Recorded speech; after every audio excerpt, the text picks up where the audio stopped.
істеп жатырсыздар? Мен отырмын, үйдің бәрін тазалап, кір қоңның бәрін жуып, өзім шомып, жаңа жылға кіріп барайын деп дайындалып отырмын осы жердеші.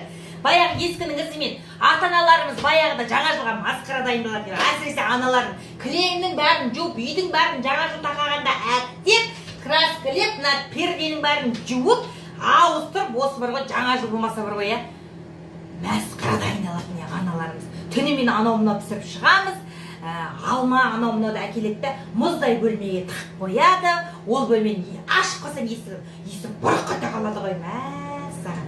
Қазір алма еш шықпайды. Бізден кейінгі ұрпақ не дейді екен? Алма жоқ, таблеткаларды қойып қоятын деп, мынау алма десеңіз, мынау таблетка, мынау шай. Білмеймін бар ғой, қазір алманың иісі бұрынғыдай бұрқырамайды. Жаңа жылды масқара күтеміз, дастархан жаямыз, 12-ге дейін түртпейміз. Халық не деген логика дейміз сонда бар ғой. 12-ге дейін не торт жемейміз, не ет жемейміз, дастархан түртпейміз, осы бар ғой, отырамыз ғой. Қазір 12-ге дейін той болатын болдық қой. А баяғыда 12-ге дейін ештеңе түртпей бетіне қарап отыратынбыз, мәссаған. Сыйлық деген бір кебатат бұрқырап, бізге сол қызық енді. Қар деген анау, бізде қазір қар да жоқ деген. Сол кезде қар деген енді бар ғой, бәрі сезіліп бәрі. Есікті ашып жібергенде еттің иісі бұрқырап кететін еді ғой. Сол жаңа жылға жетпейтін жаңа жыл енді бар ғой. Дегенмен дайындалып отырмын. Мыналар ана ыстық мұздай тамға тығып қоятын емес, қайта-қайта кіріп шығып жеп бітіретін болды. Мыналар бар ғой, ертеңге дейін дымғамайтын болды. Өткен заманды еске алып, естеліктерді ескеріп, әлі отырмын орнымда. Шындығында да қызық еді, шыршаға барамыз деп дайындалатын едік. Қорада жатқан туфлиді алып келіп үйге. Ана сандықта жатқан ақ көйлекті киіп, оның астын крахмалдап береді аналарымыз. Мына кеудеңе жібермейді, оны 3 жыл киесің, 4 жыл киесің ғой, киеміз сол көйлекті ше. Кеудеңе жібермейді. Сен киіп келгеннен кейін сен не көршің, не сіңнің тағы киіп барады ғой спортзалға ше. Керемет. Сонда бар ғой, ана очкиді ше, қолдан жасайтын еді ғой, картоннан қырқып, шыршаның ойыншықтарын сындырып, анаған жабыстырып, бұтқа өткізетін резинканы не жағынан байлап береді, кетесің. Ризасың ғой. Барасың, бәрі сенікі сияқты. Очки тағып бір-бірін қарап танымайсың. Сонда сол кезде суретке түскенде мұғалім де, ата-ана да, мына очкиң төбеге қой демейді ғой. Бәріміз очкимен кім ана жерде суретте бір-біріміз танымаймыз, қазір көрейін десеңші. Менің ағам бір тауықтың киімін 7-ші классқа дейін киген болатын. Қазір 5-ші класстың баласына сол тауықтың киімін киіп бардыш.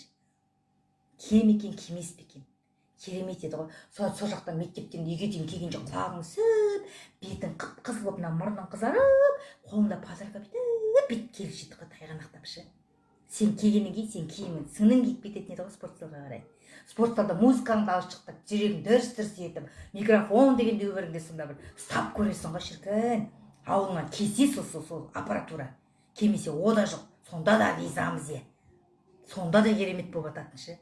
Үйді ол әсем дейміз деп, ана мақтаға нені жабыстырып, жылтыр жабыса, деп аспан лақтырып, түкіріштеп лақтырып, ой-ой. Мына терезенің бәрін сәндейміз кеп. Қандай қызық заман. Туфлиді, ана қорада жатқан туфлиді тауып әкеледі шешең. Бүйтіп қатып мыс болып келеді ол үйге. Соны киіп аласың. Бір риза боласың ше, риза болатын замандар еді. Жаңа жылдан қалған мыналардың қалған құтқан пішіне кәмпитімен шай ішіп отырмын. Ауылға бардық. 2 күн қатарынан ауылды араладық. Ауыл деген береке ғой шіркін, ой. Халқы қандай десеңізші. Әрқайсының үйіне бар бір құттықтап шай ішіп, асқазанды мынадан кеңіттік қайттық қой. Ауыл деген сұмдық жақсы ғой. Сол қалпында, базы қалпында тұрған ауылдарда бар, өзіміздің ауылымыз бар ғой. Қошақандар баяғыда туылса, ауылда санэпидстанцияға қарап отыр дейді, сол кезде бар ғой, анада жоқ бізге жолама деген. Пештің түбін әкеп жатқызып қойып қой. Қырыпқан ішіне сақпай, тырбың. Оған соскамен сүт беретін едік қой. Шешеміз жақындама, ойбай, бәлеш шығады, төш шығады деген түгі де жоқ. Өзіміз де ауырмаймыз, рақат қуанамыз. Иісі де шықпайды. Қазір үйге бір малдың курткасымен кіріп келсе, иісін сезе қалады ғой, мыналар бар ғой. О заманда біз білмейміз. Өзіміздің үйімізде мал жатса, соған ризамыз. Умвальникті айтсаңшы, шіркін, ой, кіре берші де тұрады. Сен мына жерде шай ішіп отырсың, ана жерде деп атады. Ойламайсың. Қазір мынау біреу кекірсе ойбайды салады. Мынау кекірді деп. Кекіргенде тұрған не бар? Баяғыда қасымызда умвальникте әке шешелеріміз жуынып ататын ағаларымыз. Түгі де жоқ.